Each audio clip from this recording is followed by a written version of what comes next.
G'day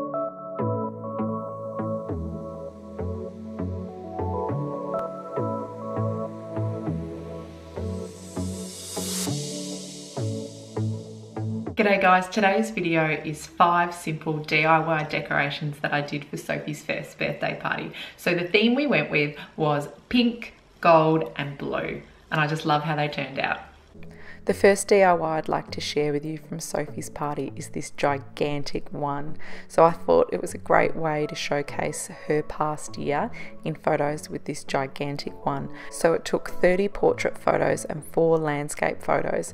And what I did is I set up on the floor and worked out where I wanted the photos and what was around each one.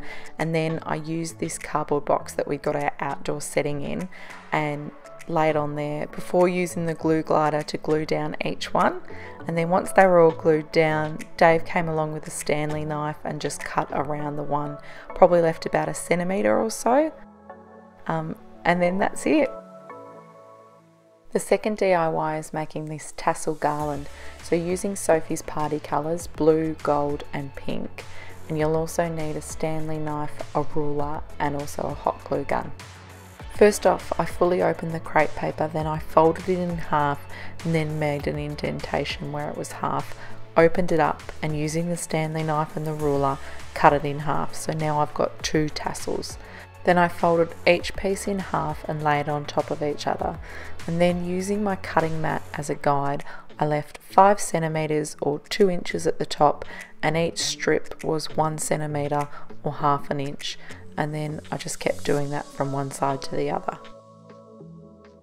The first one I tried, I actually used scissors and it was terrible. None of them were actually the same. So using the Stanley knife is far more accurate. And I also found that you're better to have multiple layers of crepe paper than just one. If you've just got one, it's more likely to tear. Then I opened up the strips and rolled from one end to the other.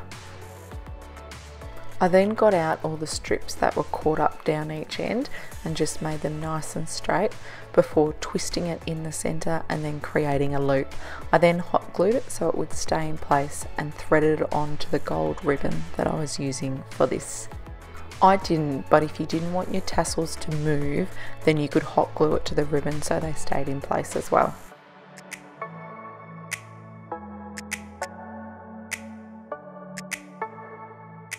Third DIY is this gold glitter cardstock food topper. I cut out these S's on the Cricut, so I've got some large ones that are 2.5 inches and 2 inches.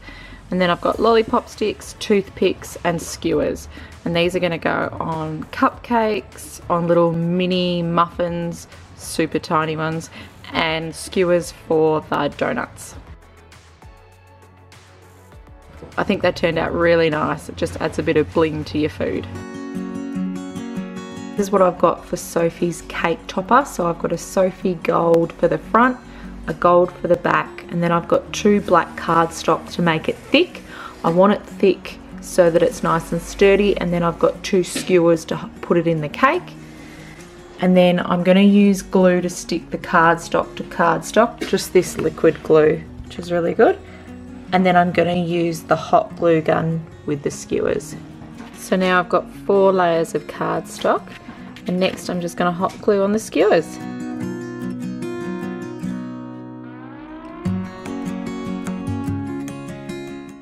I'm using the Cricut to cut out some bunting.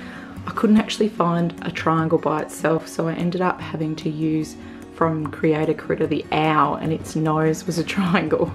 So I ended up having to use that, and then I just increased it to 7 inches or around 20 centimetres.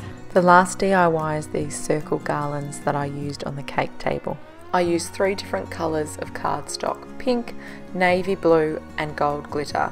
Each circle was 2 inches or 5 centimetres, and I used my Cricut to cut out the circles, but you could also do it with a circle hole punch or even a circular object trace around it and then cut it out with scissors. I found it really helpful to line up the colours that you're going to use. I didn't actually do that at the start, so 2 of the colours were actually in the wrong spot for the sequence of colours.